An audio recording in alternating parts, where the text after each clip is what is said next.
প্রিয় শিক্ষার্থী বন্ধুরা, সকলকে শুভেচ্ছা জানিয়ে শুরু করছে আজকের ক্লাস। আজকের আলোচনার বিষয় অষ্টম অধ্যায় তথ্য ও উপাত্ত 1 থেকে 12 নম্বর বহু নির্বাচনী প্রশ্নের সমাধান নিয়ে আলোচনা করব। 1 নম্বর প্রশ্ন, 4, 6, 7, 9, 12 সংখ্যাগুলোর কোনটি মধ্যক? বন্ধুরা, তোমরা মনে রাখবে, মধ্যক নির্ণয় করার সময় প্রথমেই উপাত্তগুলোকে ঊর্ধ্বক্রম অনুসারে সাজাবে, অর্থাৎ ছোট থেকে বড়র দিকে সাজাবে। এখানে কিন্তু উপাত্তগুলো ছোট থেকে বড়র দিকে সাজানো আছে। দেখো, 4, 6, 7, 9, 12 এবং এখানে উপাত্তের সংখ্যা 5, যা বিজোড়। তাহলে মাঝখানে যে উপাত্তটা থাকবে সেটাই হবে মধ্যক। এখানে দেখো, প্রথম থেকে তোমরা এই 4, 6 বাদ দিবে, শেষের থেকে 9, 12 বাদ দিবে, মাঝখানে আছে 7, এই 7ই হবে মধ্যক। তাহলে উত্তর হবে ক নম্বর। 2 নম্বর প্রশ্ন, 8, 9, 10, 12, 14, 16 উপাত্তগুলোর কোনটি মধ্যক? এখানেও কিন্তু উপাত্তগুলো ছোট থেকে বড়র দিকে সাজানো আছে এবং এখানে উপাত্তের সংখ্যা হলো 6টি। তাহলে প্রথম থেকে 2টা বাদ দিবে, শেষের থেকে 2টা বাদ দিবে, এই মাঝখানে যে উপাত্ত 2টা থাকবে এই 2টা যোগ করে 2 দিয়ে করবে। এখানে দেখো আছে 10, এখানে আছে 12, যোগ করলে 22 হবে, তাকে 2 দিয়ে ভাগ করলে মধ্যক হবে 11। উত্তর হবে খ নম্বর। 3 নম্বর প্রশ্ন দেখো, 4, 5, 8, 6, 7, 12 সংখ্যাগুলোর কোনটি প্রসরক? বন্ধুরা, তোমরা মনে রাখবে, যে সংখ্যাটি একাধিকবার থাকে তাকে প্রসরক বলে। এখানে দেখো, তোমরা খেয়াল করে দেখো, এখানে কোন সংখ্যায় 2 বার নেই। 4 আছে একবার, 5 আছে একবার, 8 আছে একবার, 6 আছে একবার, 7 আছে একবার, 12 আছে একবার। এখানে যেহেতু কোনো সংখ্যায় একাধিকবার বা 2 বার নাই, তাই এখানে প্রসরক নেই। উত্তর ঘ নাম্বার। 4 নম্বর প্রশ্ন দেখো, 8, 12, 11, 12, 14, 18 সংখ্যাগুলোর প্রসরক কোনটি? বন্ধুরা, তোমরা এখানে দেখতে পাচ্ছ 12 সংখ্যাটি 2 বার আছে, সুতরাং এখানে প্রসরক হবে 12। উত্তর হবে গ নাম্বার। উপাত্তের সংখ্যা জোড় হলে মধ্যক নিচের কোনটি?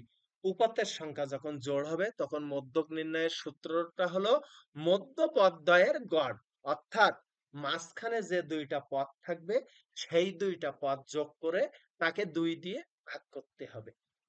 6 নম্বর প্রশ্ন, 48, 22, 28, 25, 15 উপাত্তগুলো কোন ধরনের? বন্ধুরা, তোমরা এখানে উপাত্তগুলো দেখেই বুঝতে পারছো উপাত্তগুলো এলোমেলো অবস্থায় আছে, সাজানো নয়, তাই এই উপাত্তগুলো অবিন্যস্ত উপাত্ত। উত্তর হবে খ নাম্বার। নিচের কোন উপাত্তগুলো বিন্যস্ত? বন্ধুরা, তোমরা এখানে দেখো যে ক নম্বরে 8, 6, 0, 4 এটা কিন্তু সাজানো নয়, মানে এলোমেলো অবস্থায় আছে। খ নম্বরও এলোমেলো অবস্থায় আছে, গ নম্বরও এলোমেলো অবস্থায় আছে। সরি, মানে ক নম্বর, খ নম্বর এবং ঘ নম্বর এই 3টা কিন্তু উপাত্ত এলোমেলো অবস্থায় আছে। শুধুমাত্র এখানে দেখো গ নম্বর 8, 6, 4, 2 এটা কিন্তু অধক্রম অনুসারে আছে, মানে বড় থেকে ছোটর দিকে সাজানো আছে। সুতরাং গ নম্বরই হলো বিন্যস্ত উপাত্ত। 8 নম্বর প্রশ্নের সমাধান দেখো, 6, 12, 22, 22 এখানে 22 সংখ্যাটি কিন্তু পরপর 2 বার আছে। 26, 30, 36 উপাত্ত সমূহের প্রসরক 22। দেখো, এখানে 22 সংখ্যাটা 2 বার আছে, সুতরাং প্রসরক 22, 1 নম্বর সঠিক। মধ্যক 22, এখানে দেখো উপাত্তগুলো আমি নিচে এখানে ব্যাখ্যা দিয়েছি যে উপাত্তগুলো সাজিয়ে পাই। উপাত্তগুলো যখন সাজাচ্ছি তখন দেখো এখানে উপাত্ত আছে 1, 2, 3, 4, 5, 6, 7টা। তাহলে প্রথম থেকে 3টা বাদ দিবে, শেষের থেকে 3টা বাদ দিবে, মাঝখানে যেটা আছে সেটাই হবে মধ্যক, অর্থাৎ মধ্যক সমান 22। তাহলে আমাদের এই 2 নম্বরও কিন্তু সঠিক। 3 নম্বরে বলা আছে গড়, মধ্যক ও প্রসরক পরস্পর সমান। এখানে মধ্যক ও প্রস্রক 22 হয়েছে, এই দুইটা সমান পেয়েছি। এখন গড় যদি 22 হয় তাহলে আমাদের গড় মধ্যক ও প্রস্রক পরস্পর সমান হবে। গড় নির্ণয়ের জন্য এই উপাত্তগুলোকে যোগ করতে হবে, যোগ করে ভাগ করতে হবে। এখানে দেখো আমি ব্যাখ্যা দিয়েছি উপাত্তগুলোর সমষ্টি। প্রথমে এই যে সংখ্যাগুলো দেওয়া আছে আমি যোগ করেছি, যোগ করে এখানে পেয়েছি 154, আর এখানে উপাত্তের সংখ্যা হলো 7, মানে 7টি সংখ্যা আছে, তাই 154 কে 7 দিয়ে ভাগ করতে হবে। ভাগ করলে এখানে হবে 22। সুতরাং 1 নম্বর, 2 নম্বর ও 3 নম্বর সবগুলোই সঠিক। উত্তর হবে ঘ নাম্বার। এবার দেখো নিচের তথ্যের আলোকে 9 থেকে 12 নম্বর প্রশ্নের উত্তর দাও। 6 জন শিক্ষার্থীর 20 নম্বরের পরীক্ষায় প্রাপ্ত ফলাফল। এখানে দেখো নম্বরগুলো দেওয়া আছে 8, 10, 16, 14, 16, 20। তোমরা এখানে দেখে বুঝতে পারছো যে সর্বনিম্ন নম্বর হলো 8 এবং সর্বোচ্চ নম্বর হলো 20। এখানে বলা আছে উপাত্ত সময়ের প্রসরূপ কত। এখানে দেখো এই 16 কিন্তু দুই জায়গায় আছে, এখানে 16 আছে, এখানেও 16 আছে, তাহলে উপাত্তের প্রসরূপ হবে 16। উত্তর গ নাম্বার। 10 নম্বর প্রশ্ন বলছে মধ্যক কত। বন্ধুরা, মধ্যক নির্ণয় করতে গেলে উপাত্তগুলোকে সাজাতে হবে। প্রথমে 8 হবে, তারপরে 10, 14, 16, 16, 20। এখানে দেখো উপাত্তের সংখ্যা হলো 6টা, তাই প্রথম থেকে 2টা বাদ দিবে, শেষের থেকে 2টা বাদ দিবে, মাঝখানে আছে 2টা, এই যে 14 এবং 16, এই 2টা যোগ করতে হবে, যোগ করে তাকে 2 দিয়ে ভাগ করতে হবে। দেখো এখানে যোগ করে পেয়েছি 30, 30 কে 2 দিয়ে ভাগ করে পেয়েছি 15। অতএব 10 নম্বর প্রশ্নের মধ্যক হলো 15। উত্তর হবে ছ নাম্বার। 11 নম্বর প্রশ্ন দেখো গড় কত। গড় নির্ণয়ের জন্য উপাত্তগুলো আমরা যোগ করব। এখানে দেখো যোগ করে পেয়েছি 84, তাই 84 কে 6 দিয়ে ভাগ করব, যেহেতু এখানে উপাত্তের সংখ্যা 6। 1, 2, 3, 4, 5, 6, 6 দিয়ে ভাগ করলে গড় পেলাম 14।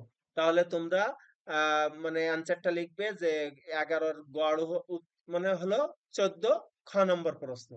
এবার দেখো উপাত্তগুলোর সঠিক তথ্য হলো সর্বোচ্চ নম্বর 16। বন্ধুরা, এখানে সর্বোচ্চ নম্বর কিন্তু 16 না, এখানে সর্বোচ্চ নম্বর আছে 20। আমি দেখো এখানে মার্কিং করেছি, সর্বনিম্ন নম্বর হলো 8 আর সর্বোচ্চ নম্বর হলো 20।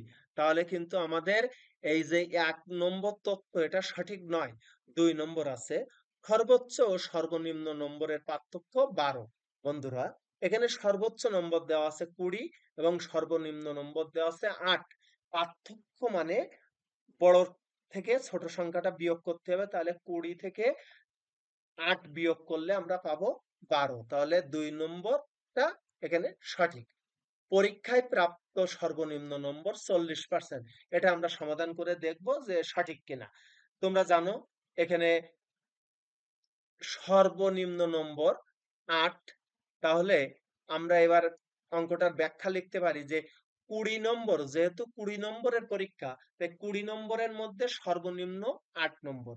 অতএব 1 নম্বরের মধ্যে সর্বনিম্ন 8/20, যেহেতু 1 নম্বরের মধ্যে কম নম্বর হবে, কম হলে ভাগ করতে হয়। অতএব 100 নম্বরের মধ্যে সর্বনিম্ন 8 গুণ 100/20। এখানে দেখো যেহেতু আমরা শতকরা হিসাব করব, তাই এখানে শতকরার জন্য এখানে কিন্তু 100 লিখেছি। এবার দেখো এই 20 দিয়ে 100 কে ভাগ করবে, ভাগ করলে পাবে 5, 5 দিয়ে 8 কে গুণ করলে 40 নম্বর। তার মানে সর্বনিম্ন নম্বর 40%।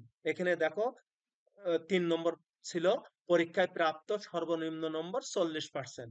তাহলে এখানে 2 নম্বর ও 3 নম্বর সঠিক। উত্তর হবে গ নম্বর। বন্ধুরা, সকলকে ধন্যবাদ।